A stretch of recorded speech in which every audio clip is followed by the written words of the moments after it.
Welcome to the Low Law Podcast, Justice in West Texas. Welcome to the Low Law Podcast, Justice in West Texas, with Tara Gilmore-Low of the Low Law Firm. Tara is a personal injury attorney based in Abilene who has spent more than 20 years helping West Texan families after serious injuries and wrongful death. I'm Chelsea, and today we're talking about wrongful death cases in Texas and what families can realistically expect during that process. Welcome back, Tara. Thank you, Chelsea. To start, could you explain what wrongful death actually means under Texas law and how is it different from other injury cases? Sure.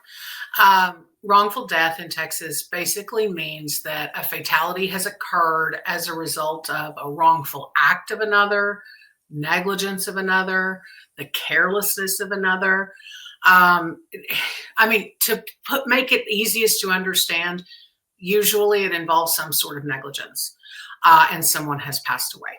Well, obviously, the first obvious reason is that someone has lost their life.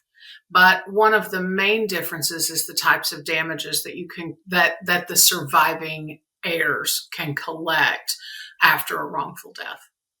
In your experience, what types of situations most often lead to wrongful death claims here in West Texas?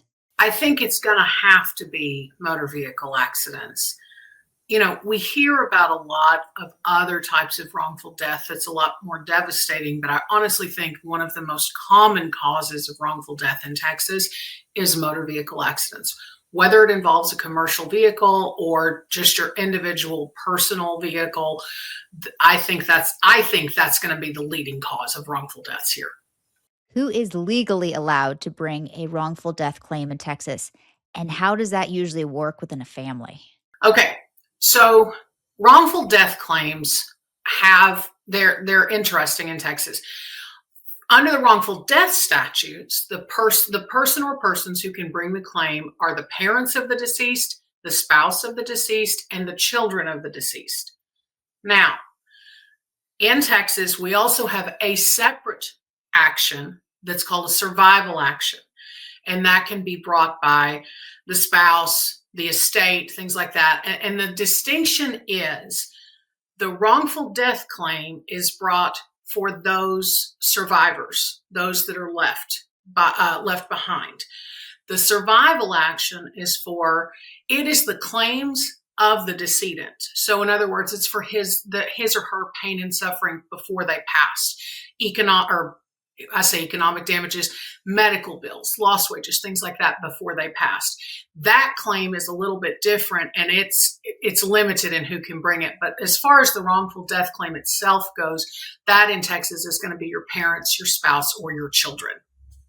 What tends to happen in the early days after a fatal accident that can affect a family's legal options later on? Well, there's a number of things. And this largely is going to depend on the type of injury causing or death causing incident. What happens a lot, especially with a motor vehicle death or a commercial motor vehicle death, is the insurance companies will start reaching out to the family, and the family will potentially resolve a claim not knowing that they have resolved the claim. And that's hard to undo. There can be things said or evidence shared that should not be shared, and maybe isn't even evidence, but now all of a sudden the other side's got their hands on it. So there's a few things that can happen that might affect the outcome, but the reality is these things can happen with any type of injury situation. Can you walk through the kinds of damages that might be available in a wrongful death case, and then how Texas law looks at losses that aren't strictly financial? Sure. So in Texas, in a wrongful death case, you have a couple of types of damages. You have what we call compensatory damages, and you have non-compensatory damages. Compensatory damages are your economics, okay? Non-compensatory damages are more punitive in nature, okay? Now, compensatory damages, when I talk about economics, I'm talking about costs. if you had to go to counseling following the death of a loved one, if you have, loss of income from the death of your loved one. There's a number of things that can go into an economic damage model. Now, the non-compensatory damages are, a lot of people will say they're to punish the wrongdoer.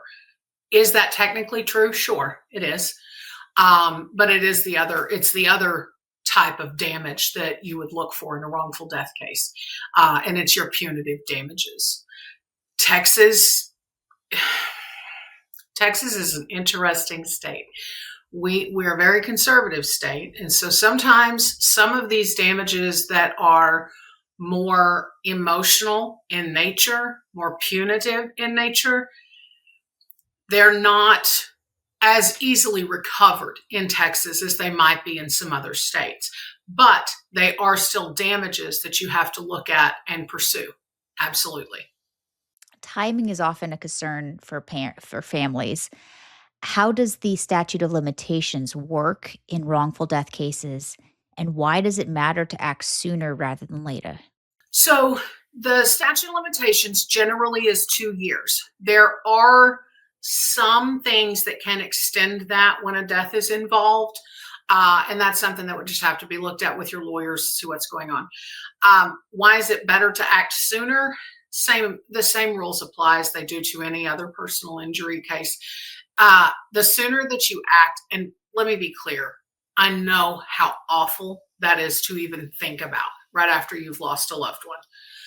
But the sooner that you act and the sooner that you get to a lawyer to get some help, it gives the lawyer the best opportunity and you to preserve evidence, to control the flow of information to the potential defendants, things like that. And wrongful death cases are super hard. There's a balancing act that you have to try and manage. But the reality is, if possible, you do need to act sooner rather than later to try and preserve as much evidence as possible. And when I say evidence, that could be anything. That could be evidence from a scene if it's a wreck. It could be witness testimony. It could be preservation of a piece of equipment. It could, things like that. Insurance companies are almost always involved in these cases. What should families understand about how insurers approach wrongful death claims? So it's interesting.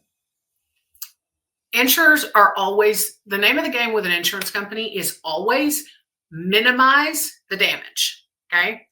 Well, in a wrongful death case, the damage that you're looking at a lot of times is that relationship with the decedent.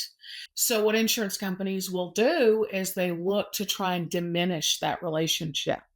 They will look for things in your past. They will talk to friends and family members to find out if you're a child of the decedent, did you actually see mom or dad every day? Did you see them every week? Had you even talked to them in the last 10 years? They will dig to find these things out. And so that's one of the big components and one of the easiest things for them to look for. When families are unsure whether they even have a wrongful death case, what are some signs that it's worth having that conversation sooner rather than later?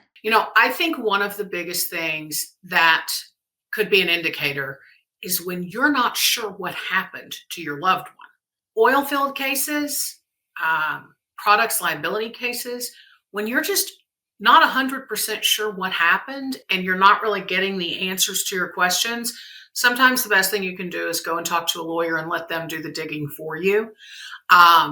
You may or may not have a wrongful death case, but why not go and do a consultation and see if there's something there if you're concerned. These cases are emotionally heavy, which you talked about a little bit already. From a practical standpoint, how do you approach balancing the legal process with what families are going through personally? That's a real struggle for me and probably for any lawyer. These are very difficult cases. And what I have found, and it took a long time for me to learn this because I tend to get wrapped up in how someone else is feeling and trying to make them, I want to make it okay. Mm-hmm. What I have found is if someone is coming to me questioning the loss of their loved one, a lot of times what my job is just to be there, and it's giving them something to do to help cope with the loss. And so while I tend to struggle with, oh, can you do this? Or, oh, we need to get this? Or, oh, can you tell me this? The reality is that person wants you to have them do something because they feel like they are doing something not to just help them get through the death of their loved one, but in many cases, righting that wrong, it helps them. And so it is a huge struggle, and it's something very difficult to deal with. There's no good answer other than experience will get you there. That's it. Well, this is a heavy topic, but a lot of great nuggets in here for families. Thank you so much, Tara. Thank you, Chelsea. I appreciate your time. And that wraps up today's episodes of the Low Law Podcast, Justice in West Texas with Tara Gilmore-Low. If you'd like more information about wrongful death cases or to talk with Tara and her team directly, you can visit lowlawfirm.com. Thanks for listening, and be sure to subscribe, share, and leave a review so more West Texas families can find helpful information when they need it. Thanks for watching. Be sure to hit that like and subscribe button and leave us a review in the comments.